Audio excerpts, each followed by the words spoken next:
Hello, I hope you're doing well today. My name is Ian Green, and I'm the musician for Music Dreams and also for Ian J. Green, two different artist profiles you can find wherever you stream your music. And today I'm going to be looking at a different type of topic that supports material in the Intermediate Elementary Music Rudiments book written by Mark Sarnecki. This interesting topic is called the octatonic scale. Now what we're going to do is just go over to a shared screen and then we can look at the material together.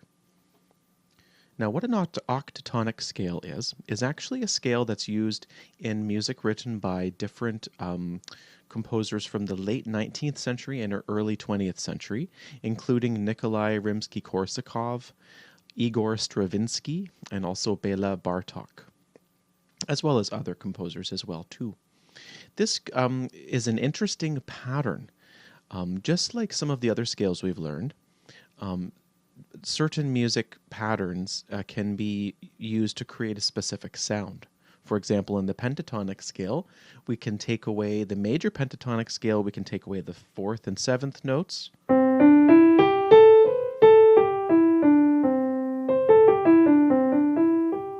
And create a very lovely sound.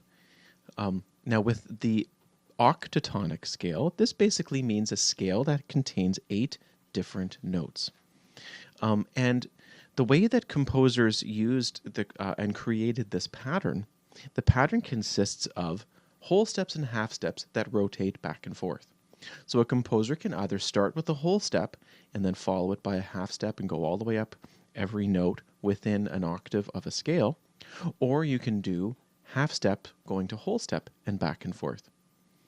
Let's look at a couple of examples using the piano, and then we'll also write a couple of examples too. If we start on C, and we want to play a note that's a half step above, we would go to D flat. Then we would go a whole step above D flat to E flat. Then we would go from E flat to E natural to go up a half step. Then to go up a whole step, we would go from E to F sharp, a half step from F sharp to G, a whole step from G to A, a half step from A to B flat, and then a whole step from B flat to C. Let me play that entire scale for you.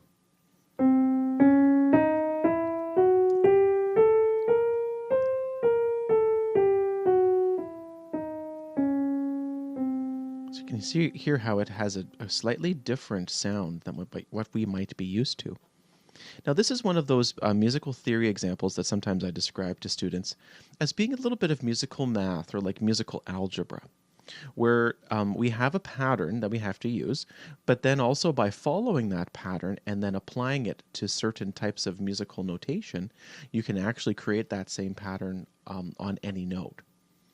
Now, the things to remember are the octatonic scale can start either as a half step and then onwards, or as a whole step and onwards.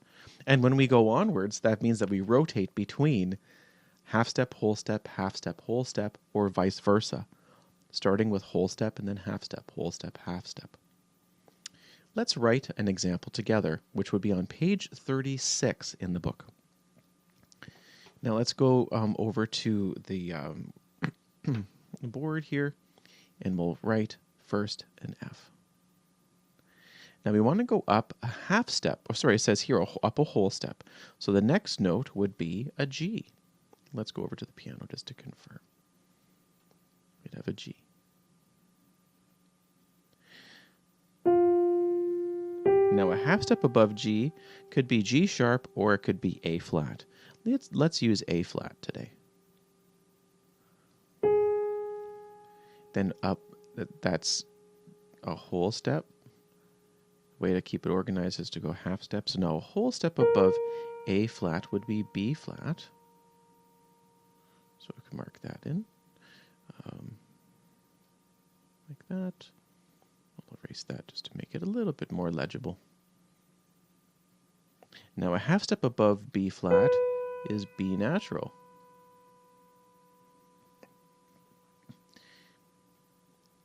And now we're going to go up a whole step from B natural, which is C sharp.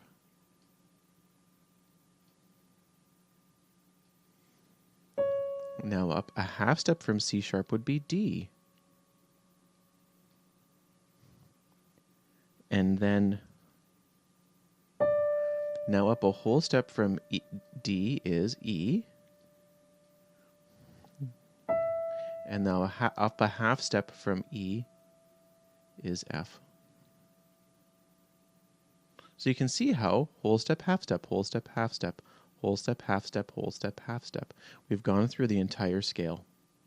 Now something that's very interesting is somewhere in the scale you will see two different note names used simultaneously, usually to write a chromatic interval, a chromatic half step. But if you follow through and try to use note names that make sense, so no double sharps, no double flats, or anything strange, try to use the normal note that you would think of when you play it on the piano, and it should work. F, G, A flat, B flat, B natural, C sharp, D, E, F. On its own, it sounds kind of strange, kind of different, kind of unique. But if you break down the specific pattern and how to create the scale using a specific pattern, it's actually not that difficult. I do wish you all the best as you try this exercise and set of concepts.